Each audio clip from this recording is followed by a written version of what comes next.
गांव में रघु नाम का एक आदमी रहता था जो बहुत ही अच्छा मटन बनाता था। गांव के सभी लोग उसे जानते थे। अरे आओ आओ, रघु का मटन खाओ, उंगलियां चाटते ही जाओ। तभी वहां दो लोग आ पहुंचते हैं। अरे रघु भाई, जल्दी जल्दी 2 प्लेट मटन लगा दो यार, बहुत तेज भूख लगी है और तुम्हारे हाथ का मटन ना खाऊं तो दिन अधूरा सा लगता है। अरे क्यों नहीं भाई, तुम लोगों को ऐसा मटन बना के दूंगा कि आज तुम दोनों 2 रोटी की जगह 4 रोटी खा जाओगे। तभी रघु उन दोनों को मटन दे देता है और दोनों बड़ी मजे से रोटी के साथ मटन का आनंद लेते हैं। अरे वाह, मटन तो कमाल का है, नरम मटन, लाजवाब खुशबू। कुछ देर बाद वहां एक गरीब बूढ़ा आदमी आता है और रघु से कहता है, बेटा, मुझे खाने के लिए थोड़ा सा मटन दे दो, मैं बहुत गरीब हूँ, मेरे पास पैसे नहीं है। अरे काका, आप भी कैसी बात कर रहे हो, मैं आपसे पैसे कैसे ले सकता हूँ। रघु तुरंत बूढ़े काका को मटन दे देता है। बूढ़ा काका बड़े मजे से खाने लगता है। रघु दिल का बहुत अच्छा इंसान था। देखते ही देखते उसके ठेले पर भीड़ बढ़ गई और शाम होते होते सारा मटन खत्म हो गया। वो घर पहुंचते ही उसकी पत्नी ने कहा, आ गए तुम, आज की कमाई कैसी हुई? हाँ, कमाई तो रोज की तरह ही चल रहा है, ना ज्यादा मुनाफा होता है ना घाटा होता है। आज भी किसी को मुफ्त में मटन खिलाकर आए होंगे, तभी तो कमाई ज्यादा नहीं होता। हाँ, पर गरीबों से मैं पैसे कैसे ले सकता हूँ, ये तो पुण्य का काम है, हर जगह सिर्फ पैसों के बारे में तो नहीं सोच सकते ना। हाँ, तुम क्यों पैसों के बारे में सोचोगे, भले ही मैं भूखी ही रह जाऊं। चलो छोड़ो ये सब, अब चलो खाना खाते हैं। दोनों चुपचाप खाना खा लेते हैं। अगली सुबह रघु फिर से मटन बनाकर ठेला लगाता है। अरे आओ आओ, रघु का मटन खाओ, उंगलियां चाटते ही जाओ। बताओ राम भैया, कैसे आना हुआ? अरे रघु भाई, तुम्हारा मटन इतना लजीज कैसे बन जाता है यार, मेरी बीवी तो इतना अच्छा मटन नहीं बना पाती, ऐसा क्या इस्तेमाल करते हो? अरे भाई, ये तो बस इसलिए है क्योंकि मुझे बचपन से ही खाना बनाने का शौक है।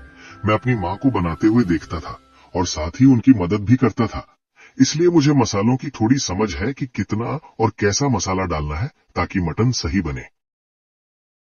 अच्छा, तो फिर तुम कोई बड़ा होटल क्यों नहीं खोल लेते? कब तक इस छोटे से ठेले पर बेचोगे? क्या बताऊं, अभी मेरा धंधा इतना अच्छा नहीं चलता कि मैं एक होटल खोल सकूं। अच्छा ठीक है, आजकल शादियों का सीजन है, अगर मुझे कहीं पता चला कि किसी को बावर्ची की जरूरत है तो मैं उसे तुम्हारा पता दे दूंगा, और अभी मुझे 1 प्लेट मटन दे दो। तभी रघु उसे मटन दे देता है।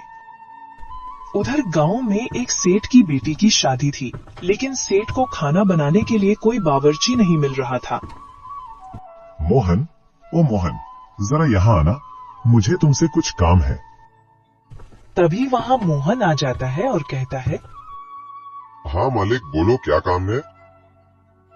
अच्छा, अब मैं तुझे बताऊं क्या काम है।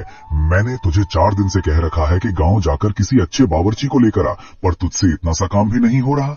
2 दिन बाद बेटी की शादी है और अब तक बावर्ची का इंतजार ही चल रहा है। मालिक, मैंने कई होटलों में जाकर वहां का खाना खाकर देखा है, लेकिन किसी के हाथ का खाना स्वादिष्ट नहीं लगा। शादी का माहौल है, अगर बावर्ची खाना अच्छा नहीं बना पाया तो लड़के वाले क्या सोचेंगे, और फिर आप मुझ पर ही चिल्लाओगे कि सब तेरी वजह से हुआ, तूने खराब बावर्ची बुलाया। हाँ, पर अब बस 2 दिन ही रह गए हैं, अगर बावर्ची ही नहीं मिला तो खाना कौन बनाएगा? मैं तो कहता हूँ आप और मैं मिलके ही बना देते हैं। एक थप्पड़ पड़ेगा ना, सारी मजाक मस्ती निकल जाएगी। अभी तुझे मैं मजाक के मूड में दिख रहा हूँ क्या? तू एक काम कर, गांव में जा और लोगों से बात कर कि उनकी पहचान में कोई अच्छा बावर्ची है। ठीक है मालिक, मैं अभी जाकर देखता हूँ। तभी मोहन गांव की तरफ निकल जाता है, ये देखने के लिए कि गांव में कोई अच्छा बावर्ची है या नहीं। रास्ते में उसे गांव के कुछ लोग मिल जाते हैं। सुनो भाइयों, मेरे यहाँ 2 दिन बाद शादी है और मुझे ऐसा कोई बावर्ची चाहिए जो बहुत अच्छा मटन और थोड़े बहुत पकवान बना सके। क्या गांव में ऐसा कोई है जो मेरी मदद कर पाए? अगर तुम्हें एक अच्छा बावर्ची चाहिए तो तुम्हें गांव के चौराहे पर जाना चाहिए। वहां तुम्हें रघु नाम का एक आदमी मिलेगा। वो बहुत ही स्वादिष्ट खाना बनाता है, पूरा गांव उसे जानता है। ठीक है, मैं अभी जाकर देखता हूँ। तभी मोहन और भी गांव वालों से पूछताछ करने निकल जाता है। जाते जाते उसे रास्ते में सरपंच जी मिल जाते हैं।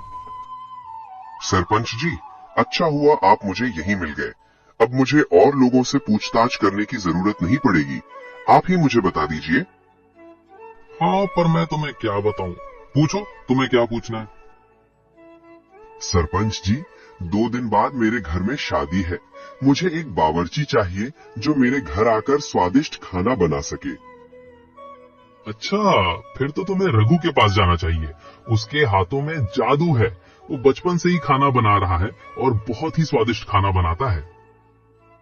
ठीक है सरपंच जी, मैं जाकर देखता हूँ। तभी मोहन रघु के ठेले के पास आ जाता है। अरे आओ भैया आओ, रघु का मटन खाओ, उंगलियां चाटते ही जाओ। बताओ भैया, कितनी प्लेट लगाऊं? क्या तुम ही रघु हो? गांव वालों से तुम्हारे बारे में बहुत तारीफें सुनी है कि तुम्हारा मटन बहुत ही स्वादिष्ट होता है। एक काम करो, मुझे भी एक प्लेट लगा दो, मैं भी तुम्हारे हाथों का जादू देखूं। तभी रघु उसे एक प्लेट मटन देता है। मोहन उसे खूब मजे से खाता है और खाने के बाद रघु से कहता है, हाँ रघु भाई, तुमने तो कमाल का मटन खिला दिया यार। ऐसा स्वाद वाला मटन तो मैंने आज तक नहीं खाया। एक काम करो, मुझे एक प्लेट मटन पार्सल दे दो। अगर तुम्हारा मटन मेरे मालिक को पसंद आ गया तो समझो तुम्हारी तो लॉटरी ही लग गई। हाँ भाई, अभी देता हूँ। और हाँ, अपने मालिक से ये भी कहना, ये रघु का मटन है। तभी मोहन मटन लेकर अपने घर जाने लगता है और घर पहुंचते ही अपने मालिक से कहता है, मालिक, बहुत ढूंढने के बाद जाकर मुझे एक बावर्ची मिला है। वो इतना कमाल का स्वादिष्ट खाना बनाता है कि उसके हाथ का खाना खाकर तो पूरी बारात झूम उठेगी। अच्छा, तुम्हारी बातों से तो लग रहा है कि वो किसी बड़े होटल का बावर्ची है। नहीं मालिक, वो किसी होटल का नहीं है, बल्कि वो तो एक छोटा सा ठेला लगाता है। ये क्या कह रहे हो तुम? मैंने तुम्हें एक अच्छे बावर्ची को बुलाने भेजा था और तुम यहाँ एक ठेले वाले को लाने की सोच रहे हो। अरे मालिक, आप ऐसे नहीं समझोगे। मैं उसके यहाँ से मटन और रोटी लाया हूँ। आप एक बार खाकर देखो, फिर आप खुद ही समझ जाओगे। तभी वो मटन खाने लगता है और बड़े मजे से खाता है। खाने के बाद वो कहता है, मोहन, ये तो बहुत ही स्वादिष्ट मटन है। ऐसा तो मैंने कभी किसी होटल में भी नहीं खाया। देखा मालिक, कहा था ना, मैं बहुत ही बढ़िया बावर्ची ढूंढ कर लाया हूँ। हाँ, अब एक काम करो, तुम अभी के अभी वहां जाओ और उसे यहाँ लेकर आओ।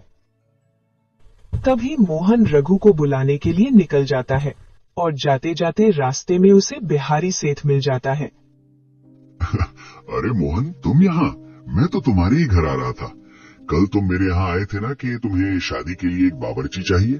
तुम्हें तो पता ही है, मेरा नाम है बिहारी, मेरी बिरयानी पड़ती है सब पे भारी। हाँ बिहारी सेठ, लेकिन अभी मुझे कोई और मिल गया है, इसलिए मैं उसे बुलाने जा रहा हूँ। अब मैं चलता हूँ, वरना मालिक मुझे छोड़ेंगे नहीं। तभी मोहन वहां से चला जाता है और बिहारी सोच में पड़ जाता है। ये कौन है जिसकी वजह से मेरा इतना बड़ा कॉन्ट्रैक्ट चला गया? मैं इसका धंधा ही बंद करवा दूंगा अपनी बिरयानी से। अब तू देखना बेटा, कैसे एक बिहारी पड़ता है भारी।